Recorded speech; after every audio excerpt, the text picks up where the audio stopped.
Hello there, I am Olaf, and I have a question for you.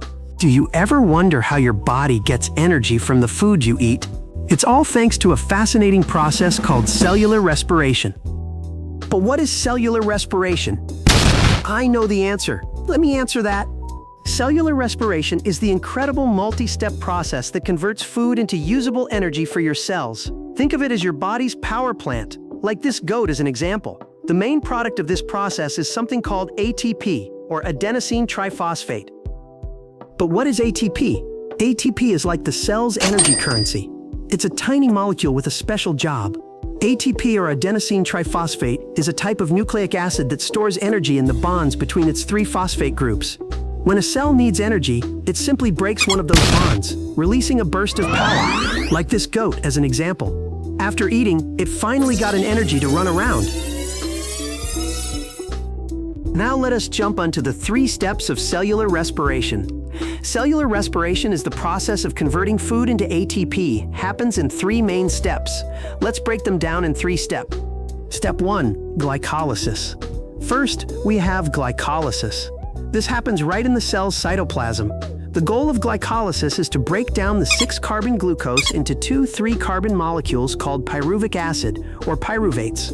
The process results in a net gain of 2 ATP molecules and also produces 2 molecules of NADH. NADH, or nicotinamide adenine dinucleotide, is a vital coenzyme and has the ability to transfer electrons that would be helpful in making more ATP.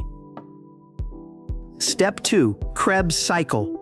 The next step is the Krebs cycle, which is also called the citric acid cycle, which the pyruvic acid molecules travel into a special part of the cell called the mitochondria, our power plant's engine room, the powerhouse. Here, in the mitochondria, the pyruvic acid is first converted into a molecule called acetyl-CoA in a process called pyruvate oxidation. The acetyl-CoA then enters the Krebs cycle, which is also called the citric acid cycle. The Krebs cycle then goes through a series of reactions that create some important helpers for our final step, molecules called NADH and FADH2. Step 3, the electron transport chain. The electron transport chain, this is where the real magic happens. Of course, it is still in the mitochondria. To be more specific, it is in the inner mitochondrial membrane. This still requires oxygen for aerobic step. Our helper molecules, NADH and FADH2, donate their electrons to a chain of proteins. The electron transport chain is made of 4 large protein complexes and electron carriers.